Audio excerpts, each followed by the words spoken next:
right. Welcome. All right.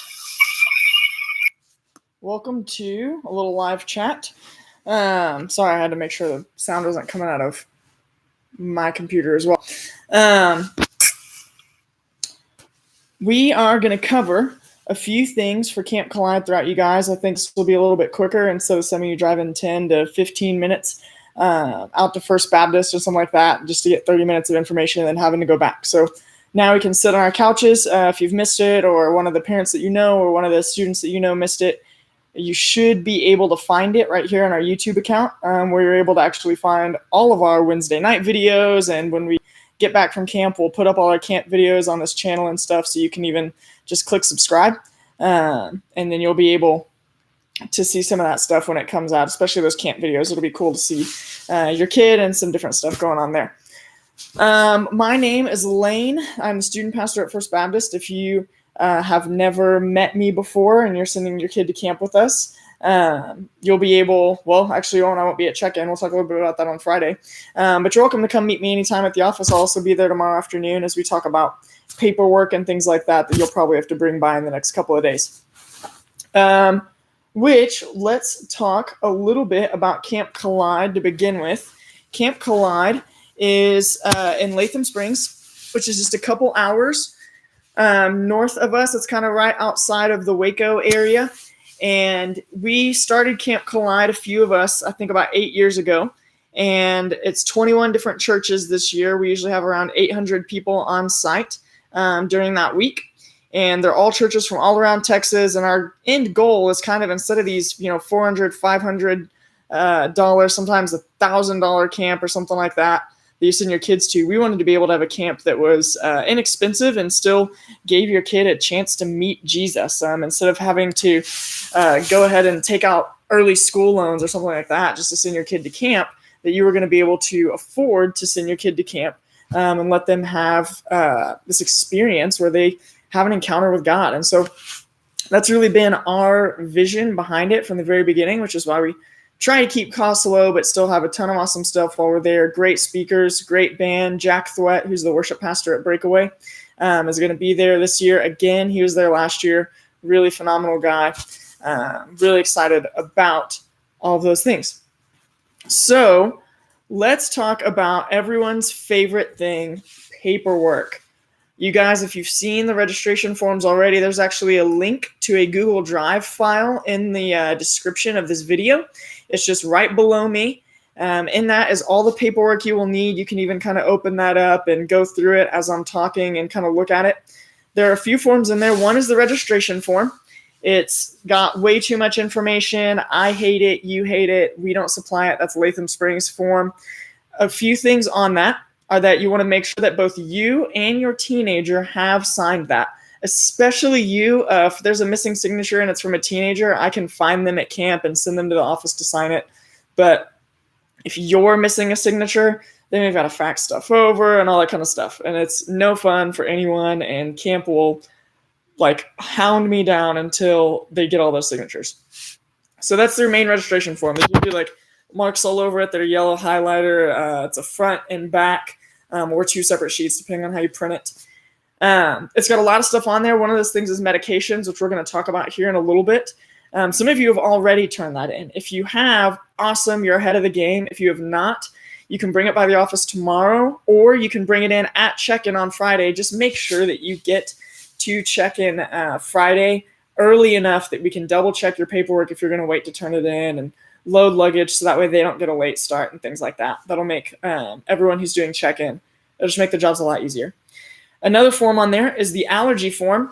The allergy form I do not need unless your kid has food allergies. That's specifically for the kitchen, so that way if there's certain meals or things or foods that your kid can't have, that they can kind of custom make something for them. And so if your kid doesn't have food allergies, you don't have to fill that out and put not applicable or whatever on there. Just don't worry about it. That's not for you.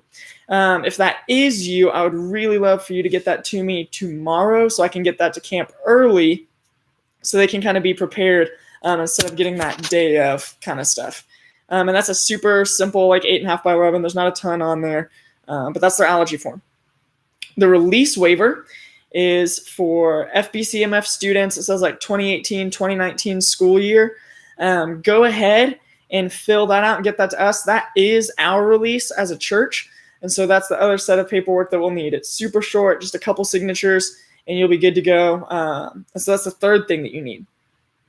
Medication. On your original registration form that has like the yellow highlighting marks, the one that's from Latham Springs, by Latham Springs, all that kind of stuff, it asks you to list all your medications. There's actually a sheet of paper in that Google Drive file that tells you what you need to do with your child's medications. What you'll need to do with your child's medications is you'll put them in a baggie. We'll have some extras at check-ins, and you will Sharpie the name of your child, the medication, and the dosage on it. We turn in this huge bin to the nurse, and your teenager is responsible for making sure that they go to the nurse's office and get their medications. They'll be aware of the hours that it's open and closed, but youth camp is kind of that moment that we all get to grow up a little bit. And so they're responsible for taking their own medication if that's what they have on their person, or that if that's what they have to take. And so a lot of times we get asked, hey, can you just remind my kid to take your medication? You're welcome if you know some of our adults that are going to ask them that. But there's just so much going on at all times that if your kid who takes the medication can't remember, it's going to be very, very difficult for our adults who do not take the medication to remember, especially if they're asked to remember on behalf of a lot of kids. So just know that about the medication protocol. Here is a little bit of information that I will tell you, and you can do with it what you will. Those of you that went to camp last year, you kind of get that. Anything that is listed on the registration form must be turned in to the nurse's office. Anything that is not listed on the registration form, if found during a random check, sometimes whatever higher up state organization checks for those things, that's happened I think 2 times in the last 8 years, we'll come and check and see if there's medication just out and about. If they find it and it is your kids, they will be in trouble. So sometimes kids bring medication, they don't put it on their form, and they just take it on their own and they keep it in their bag, and I am none the wiser. That is up to your family to make that decision and what you believe is ethically right within the confines of that registration form for you. But that is the information and the law that I will give you regarding that form and medication. The major exception is inhalers. If your kid needs an inhaler, they can bring 2. One to have on them at all times and one to be in the nurse's office. So that way, if something happens, we're not like, hey, quick, run across camp to get to the nurse's office. They can have that on their person. They just have to have another one in the nurse's office. They need to bring both. That's the issue with inhalers, even like ibuprofens and things like that. They just need to go and turn those in if they list them. Usually our adults also have some on hand and things like that. So not as big of an issue if you're okay with your kid taking Tylenol from an adult or something like that, or you want to talk to an adult that's going on a trip, then great. They almost always, our adults will have that on their person so that way your kid doesn't have to commute across camp or walk. It is a little bit of a walk, but it's great. We'll all get our steps in. We'll be super healthy. Really excited. Friday, check-in. Here is when you get there. Please do not have all your papers stapled together because all those papers are going different places. So like the release form stays with us, but the registration form goes to Latham, and then the allergy form will go to the kitchen when we get to Latham, and all those different things. And so when they all get stapled, we always have to pull the staples out. So please don't staple it. If you want to paper clip it so you don't lose it, that'll just make our life easier. Tyler, our associate youth pastor, and Julia, who's just one of our superstar volunteers, will be there kind of running check-ins. I'm sure that some of our other adults will be stepping in as well. They want to pull out of the parking lot at 2 o'clock. And so remember, when you get there, your kid has to load their luggage and make sure that it gets in the trailer, all that kind of stuff, turn in paperwork.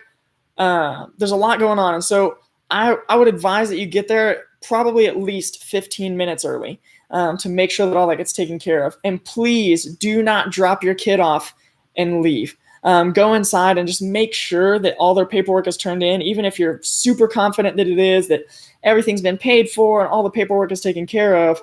Sometimes that stuff goes, there's a sheet that you missed or something like that. Our team will have all that on file, and so they'll be able to tell you, hey, we're missing this, and they'll even have a blank copy of that so that you can fill it out. So just please don't, pull up and just slow down to like 10 miles per hour, push your kid and their luggage out, and then keep moving. We really want to see you and meet you anyway, because we have to hang out with your kid for 5 days. And so if you can come in and do that, that would be fantastic. I will not be at check-in. I'm one of the camp directors, and so I'm going up early Friday, especially with our videographer, Calvin, and we've got to go set up for worship and some of the production stuff and some of the on-site stuff. So I will be there early. I will not be there at check-in, but we're taking 14 other adults on our trip that will all be there at check-in. We have like a really awesome ratio adult to kid, and so they'll all be there. They're excited to see them and to travel with them, and it'll be great. So that's check-in. Remember, leaving at 2:00. We'll be back probably between 2 and 3 the following Tuesday when we get back. And so that's about that time. Also, as we're going, there's a little chat function on the right of your screen. If you want to type in any questions that you have, I'll just get to them at the back end of it, and I'll just kind of go through them if I miss anything and you've got that, then fantastic. And I'll give you my email and my phone number at the end of this too, or I'll put it in the chat if you need it, and you can send me some questions. Most of you guys have it. That's check-in. So packing, some of you have like already started. Some of you have been packing since like the beginning of the week. You're way, way, way ahead of me. There are a few things that you will want to know that your kid needs. One of those things is there is a snack bar at camp. There's also always a merch store. Sometimes the band sells merch, or some of the personalities. Like we're having an American Ninja Warrior, we're having a stand-up comedian, we're having some speakers and things like that. Almost always there's merch that goes with that. And so if you want to send your kid with cash, that's super great. Send that with them, and they'll be able to burn a hole like all through the place. They will definitely spend it. And some of them will be like even little entrepreneurs. They were selling really cheap giant boxes of Starburst packages last year, and kids were buying them and then turning around and like selling them for a profit. It was brilliant. Capitalism at its best. So just send your kid the money, and that'll be great. I do say this: do not send your kid with anything that you're never going to be okay with things being stolen, but don't send your kid with their most expensive clothing, their most expensive jewelry, all of their tech, because there are things possible. When you take 80 people to camp and you have 800 people on site, things can happen. And not always stolen. Sometimes they just get lost because kids lose things. Adults lose things. And so don't send, your kid with their just most designer pair of clothing and things like that. And they brought their Nintendo Switch and their AirPods and all of this kind of stuff. They're just not going to need it. If any tech that they desperately need would be their phone, we do allow them to have their cell phones. We'll talk a little bit about restrictions here in a sec. But just don't send them with anything that you're like really nervous that they're going to be punished for greatly if it's stolen. Make sure you send them with a water bottle. There's stations all over camp. They actually just upgraded them, and we talked with camp staff there.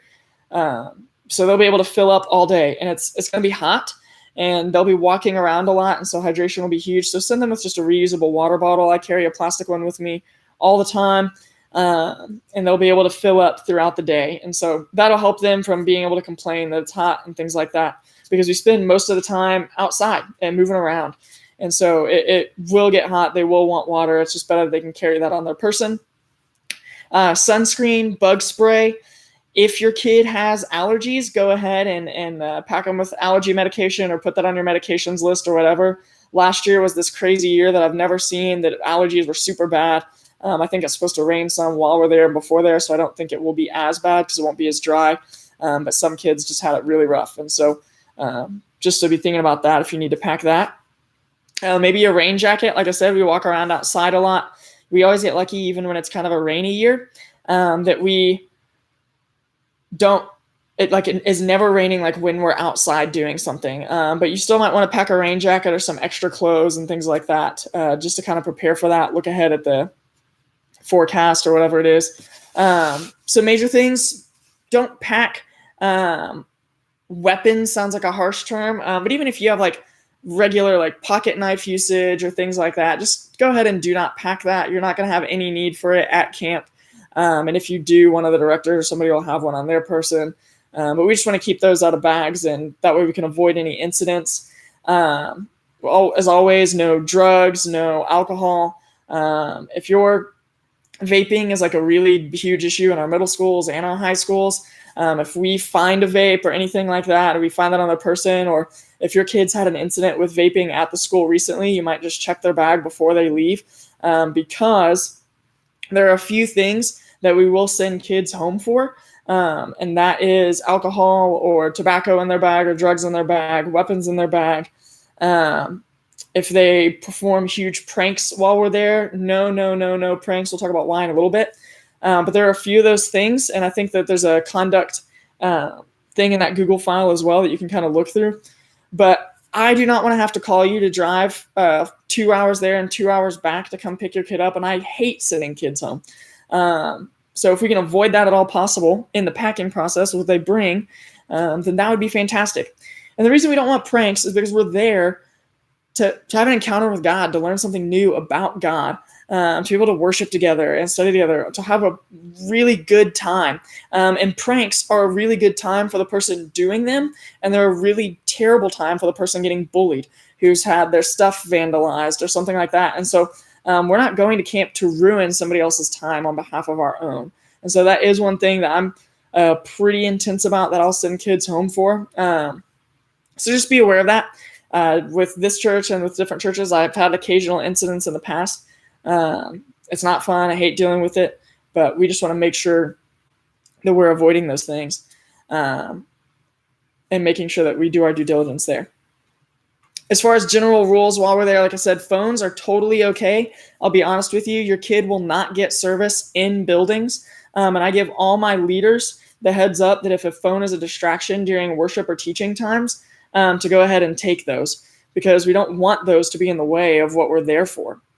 And honestly, I don't know how they would be on their phone during worship or teaching time, because there's literally no cell phone service in that building, or at least there hasn't been the past 10 years. If there all of a sudden is this year, then it'll be a big surprise to all of us. Other than that, if they're outside and in the field, they'll probably get LTE. Try and keep contact to a minimum. Man, I know you miss your kid. When I'm away from my kid for like 2 hours, I miss her. And so I get it. But we just don't want to constantly be texting them, and be worried when they're not texting you back, because either they're probably having fun or they probably don't have service. If there's an emergency, you'll hear from me or one of my adults. If it's an emergency, you'll probably hear from me. And if you need something, you can go ahead and contact me. If many of you are on the Remind, even if you don't have my personal cell phone number, messaging back to the Remind, that always goes towards me.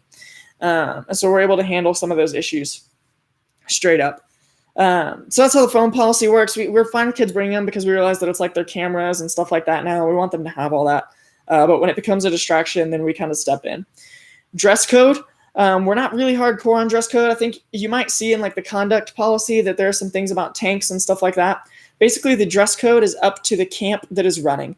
And so our camp, we allow tanks. We don't say anything about it. I don't know that we've had a history of saying anything about spaghetti straps. I think I talked with another youth pastor today and said, hey, let's go yes with tanks, no to spaghetti straps, just to make our lives easier and our relationship with Latham Springs better. The swim policy is that if a girl's wearing a two-piece, it has to be like a tankini or something like that, or she has to wear a dark-colored shirt or tank over it. Guys have to wear shirts down and back to the lake. So there's always that one guy who just has like abs of steel. He wants to walk from the cabin down to the lake with his shirt off, find himself a new camp girlfriend, and totally get it. But we wear shirts when we're walking around campus. So they'll need those. And that'll be the swim policy. There's life jackets. Life jackets are required at the lake. It's one of the requirements, because it's all like slides and inflatables and big stuff like that. So it's not really just like casual swimming around. But that's kind of on the dress. As far as shorts, no one's going around with like a ruler and measuring fingertip length. We just say, hey, make sure everything's covered, and we'll be good on anything there. I think that's it on some of like the major rules that usually there's questions about, of what we can wear, what we can bring, what we can do. Snacks, your kid can bring snacks. They just ask in their cabin. There's usually like a common room that they keep those in the common room and probably labeled and things like that, because they don't want them in the actual cabins. So that way, like animals and stuff don't try and come into the cabins, because we are like out, there's woods around. And so keeping all that stuff out of there is super good in regards to that.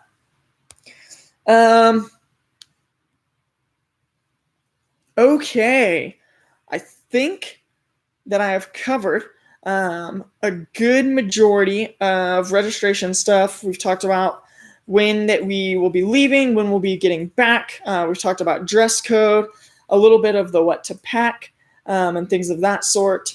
Some of the general rules and consequences, just being aware that, hey, there are some things that we will send kids home for and be prepared for that. As far as fun stuff, here's some extra things that, like, kids, if you want to bring your hammock, totally bring your hammock. There's a bunch of places to hang them up. Last year we had a bunch of kids like hang up like 20 different hammocks in this area and just leave them there all week, and they just kept returning to them. It was like this huge hammock fort. So great place to hammock. There's disc golf on site, so if that's what you're into, you can bring your own discs. There's always kids that have their own frisbee to throw around. There's gaga ball, volleyball. There's 3 different tournaments every day, so bubble soccer and stuff like that will be taking place. Collide Again will be taking place, so pack one pair of clothes that you're okay with being ruined. We designed Collide Again this year. It's not as messy as it's been in the past, but it is. Some of y'all are messaging me and telling me how much I talk, and that's just, I'm trying to get through everything in the first 30 minutes. Sorry, man. But it's not as messy, so you don't have to worry about some of the things in the past. But Collide Again is, I can't even describe it to you. It's just massive chaos. But to have at least one pair of clothes that you're okay with getting messy or muddy, especially if there's going to be rain and things like that, I would go ahead and do that, especially even in regards to shoes. I've been at camps before, and kids have thrown out shoes. Bedding. Every kid will have their own bed, but they need to make sure they bring either like a sleeping bag and a pillow or sheets and blankets and a pillow for their bedding that night, to bring their own towels and toiletries and things like that. We're going to actually go ahead, because we know that a lot of kids don't bring stuff for dirty clothes. We'll bring a huge roll of trash bags for all our kids so that they can at least collect their dirty clothes instead of just leaving them on the floor throughout the week, and because sometimes that becomes a mess. And at the end of the week, we have to clean our cabins. So we're trying to make it easier for you guys. My adults have priority. There's a limited amount of outlets in the cabins. And so my adults, I do give priority to those outlets. Some kids are like, hey, then I'll just bring a phone strip so that way everybody can have access to it. But I do give my adults priority to the bottom bunk because we're too old to be getting out of the top bunk. And I do give them priority to the outlets. And so your kid may even have a hard time just keeping their phone charged at different points. And so just be aware of that. And that's because I want the adults to be able to handle emergencies. And if our phones go down, then we're in huge trouble. So just be aware of that, again, involving technology and all the different stuff that your kid has or wants to bring.